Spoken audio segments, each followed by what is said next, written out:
नमस्कार, मैं हूं राजीव रंजन। माहौल क्या है में हम बनारस आ पहुंचे। 43 दिन नोटबंदी के बीत चुके हैं और प्रधानमंत्री नरेंद्र मोदी अब बनारस आने वाले हैं। बनारस के ही सांसद हैं, तो उनके आने से पहले और नोटबंदी के बाद बनारस में माहौल क्या है, आइए चलिए देखते हैं। पुरानी नोटों को जमा करने के लिए कंफ्यूजन कुछ इस कदर है कि बैंक वाले कुछ कहते हैं, सरकार कुछ कहती है, आरबीआई कुछ कहती है। इस वक्त मैं बनारस के स्टेट बैंक ऑफ इंडिया की मुख्य शाखा के सामने खड़ा हूँ। ये डिपॉजिट काउंटर है और ये सारे लोग वो लोग हैं जो पुरानी नोटों को जमा करने आए।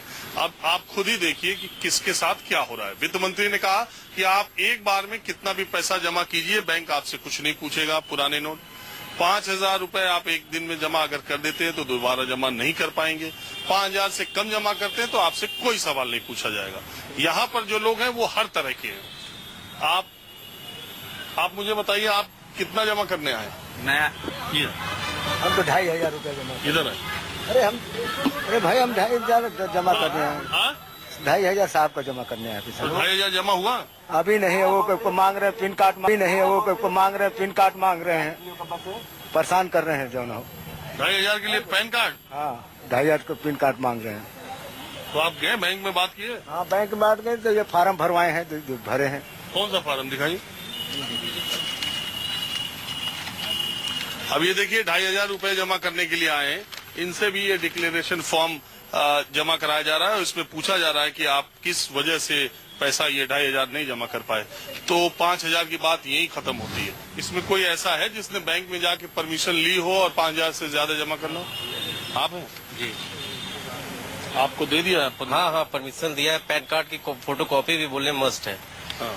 उसके बाद ही परमिशन दे रहा है। उसके अच्छा, बाद फिर एक चेक भी किया कि मतलब आपने पहले जमा किया है कि नहीं जमा किया है, ये भी चेक भी कर रहे हैं, तब वो मतलब ऑर्डर कर रहे हैं। आपको 35,000 की पुरानी नोट जमा करना था। हाँ। तो उसके लिए उन्होंने कहा कि ये डिक्लेरेशन फॉर्म मस्ट है और आपको अपना आईडी पैन कार्ड की फोटो, आईडी प्रूफ नहीं, पैन कार्ड की फोटो कॉपी मस्ट है। आपको लगता नहीं ये कंफ्यूजन की? कंफ्यूजन तो क्रिएट हो ही रहा है। 2,000 वालों के लिए भी मांग रहे हैं पैन कार्ड अंदर ऑर्डर करने के लिए, 2,000 2,500 वालों के लिए भी पैन कार्ड मांग रहे हैं, और मतलब पैन कार्ड का नंबर नहीं, फोटो कॉपी भी मांग रहे हैं। आप 2,000 2,500 अंदर भी जमा कर रहे हैं। आप जमा नहीं कर। आप क्या करने आए? हम आए हैं सर, एक पेशे से वकील हैं, और हमारी समस्या ये है कि हम 1,000 रुपए अपने 500 के पुराने नोट हो जमा करने के लिए जब हम भीतर गए तो उन्होंने एक ही बात कहा कि आपको फॉर्म 60 भरना पड़ेगा और तभी आपके खाते में पैसा जमा हो पाएगा। देखिए, आपने फॉर्म 60 जमा और वो आपकी 1,000 की नोट 500 की है।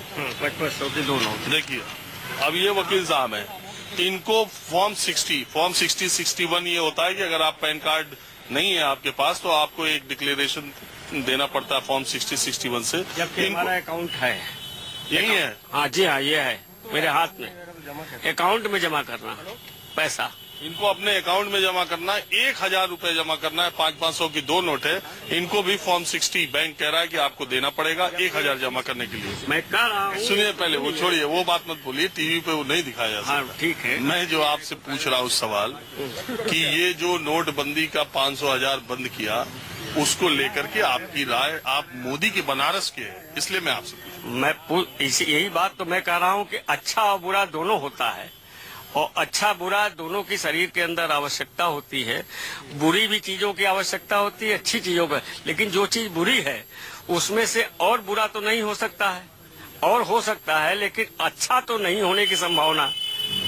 मैं भी पैसा जमा करने आया हूँ, लेकिन ठीक है जो है, जैसे उन्होंने कितना कहा जमा करने हैं? 30,000 रुपए। लेकिन मैं गांव रहता हूँ, माता जी यहाँ रहती हैं, माता जी पिताजी हमारे प्रिंसिपल हैं। आपने लिया? अभी तो मैं लाइन देख करके आपको देख करके चला आया। देख रहा था कि यहाँ कुछ लोग उल्टा सीधा बोल रहे हैं नोटबंदी के खिलाफ, तो मैंने कहा अपना भी वक्तव्य तो आपने परमिशन नहीं, अभी कुछ नहीं, अभी आपको देख करके इनको देख के आ गया, चाचा जी को देख आपको के। क्या मालूम है इस नए नियम के बारे में? नए नियम में ये पता चला है कि उन्होंने कहा है कि 5,000 के ऊपर अगर आप जमा करते हैं तो आपको पैन कार्ड की फोटो कॉपी के साथ जमा करना होगा। तो ठीक है, जैसे उन्होंने कहा ना कि एक स्टूडेंट, वित्त मंत्री ने कहा कि 5,000 से कोई बात नहीं, होता है थोड़ा बहुत कंफ्यूजन। जब आप देश बनाने में जुटे हुए हैं तो थोड़ा बहुत ऊपर नीचे होगा, और उसको सहने के लिए देश तैयार है, हम सब युवा तैयार हैं। बनारस और बनारसी साड़ी एक दूसरे के पूरक हैं, पर्यायवाची हैं, और बनारस आप आइए तो बनारसी साड़ी की बात न कीजिए तो ये ठीक नहीं लगता। मैं इस वक्त बुनकर के पास हूँ, ये जो लूम चलाते हैं, हैंडलूम, और बनारसी साड़ियाँ बनाते हैं, पूरी दुनिया में जिन बनारसी साड़ियों की धाक रही है, हालांकि सूरत ने उस बाजार को बहुत ठंडा किया और मंदा किया, लेकिन नोटबंदी की वजह से इन बुनकरों पर, बनारस में बड़ी संख्या में बुनकर हैं, उनके ऊपर क्या असर पड़ा, क्योंकि ये एक ऐसा मजदूर तबका है जो रोज कमाता है और रोज खाता है। आपका नाम क्या है? मोहम्मद सलीम। सलीम साहब, ये करके आप ही के हैं? लूम मेरा है। मुझे आप ये बताइए, ये जो नोटबंदी हुई 1500 रुपए की, इससे बुनकरों के ऊपर क्या असर पड़ा? इतना असर पड़ा है कि हम लोग साड़ी लेके जाते हैं तो अगला कहता है कि पैसा है तो पुराना है, और वो भी अब शुरुआत में था, इस समय तो वो भी नहीं है।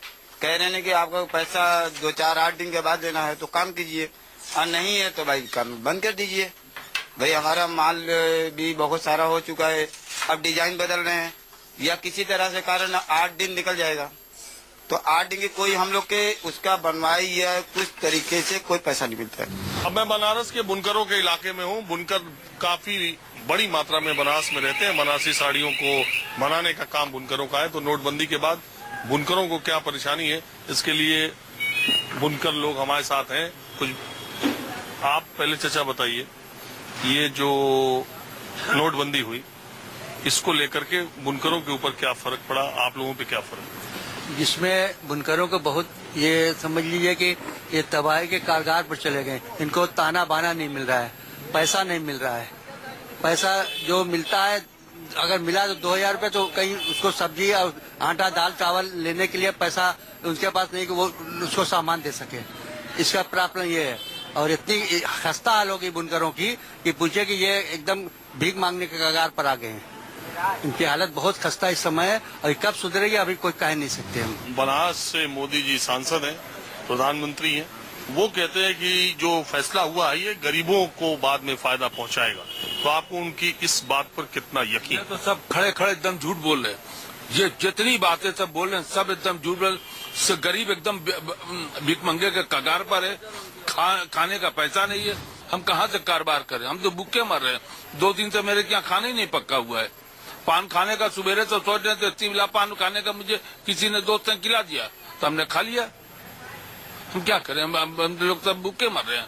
और सारे बनारसी हाथ के बिनने वाले सब वही कर रहे हैं। ये बात है, बनारस में खाना भले न मिले लेकिन पान बहुत जरूरी है। पान जरूरी है। हाँ? बनारस में पान जरूरी है। पान जरूरी है? पान जरूरी है, बिल्कुल। बनारसी आदमी यही पहचान है पान की बनारस में। अच्छा, एक बात बताइए, कई लोग ये कहते हैं कि खास करके नेता लोग, कि ये जो फैसला मोदी ने किया ये मुसलमानों को बहुत परेशान कर रहा है। इसमें आप लोग कितना?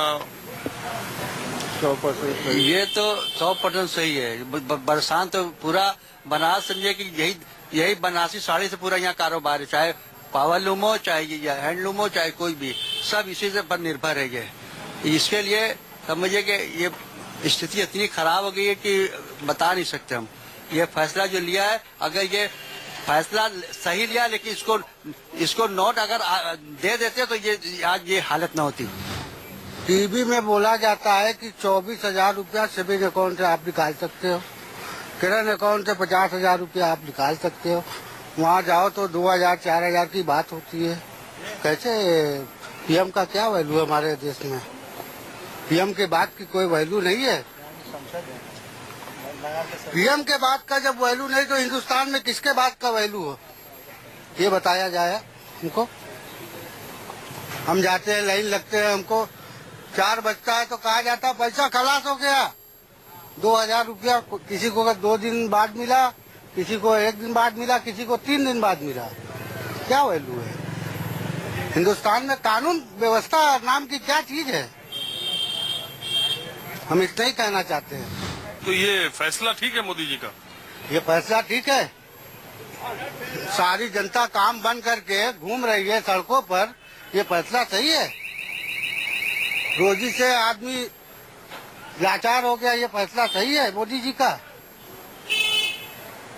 फैसला वो होता है कि हर आदमी खुशहाल हो, काम धंधा उसका खुशहाल हो, व्यापार अच्छा हो, फैसला ये अच्छा होता है। ये फैसला अच्छा है? कौन कहेगा ये फैसला अच्छा है? वक्त एक ब्रेक का, ब्रेक के बाद माहौल क्या है जारी रहेगा।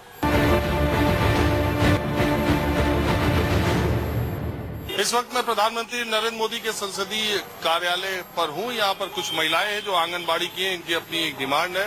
प्रधानमंत्री का बनारस दौरा हो रहा है तो उसमें वो अपने को नियमितीकरण के लिए मांग देने के लिए, ज्ञापन देने के लिए यहाँ पर आई हुई हैं।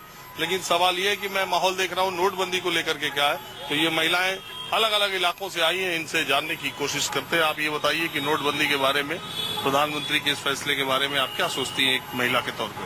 अच्छा किया है उन्होंने, और काले धन के लिए जो लड़ रहे हैं वो भी लड़ाई अच्छी है, लेकिन जनता परेशान है और जनता काफी दिक्कतों में लाइन में लगी रहती है। उसमें तो दिक्कत आती रहती है, लेकिन नोटबंदी के लिए अच्छा किया है। लेकिन नोट मंत्री और नेताओं का पकड़ा जाता तो हम सब पब्लिक को बहुत खुशी होती। तो आप इंतजार कर रही हैं कि नेता पकड़े जाए? हाँ, नेताओं का नोट पकड़ा जाए। आप बताइए। हमें तो सर, हम तो परेशान हैं, हमें मिलता ही क्या है? हम लोग तो परेशान, 3,000 रुपए मिलते, हम तो परेशान नहीं, हमें तो कुछ मिलता ही नहीं, हम तो परेशान है, परेशानी झेल रहे हैं। इसीलिए तो यहाँ आए हम लोग। 4-4 महीने तक हमें वेतन नहीं मिलता ही नहीं है कुछ।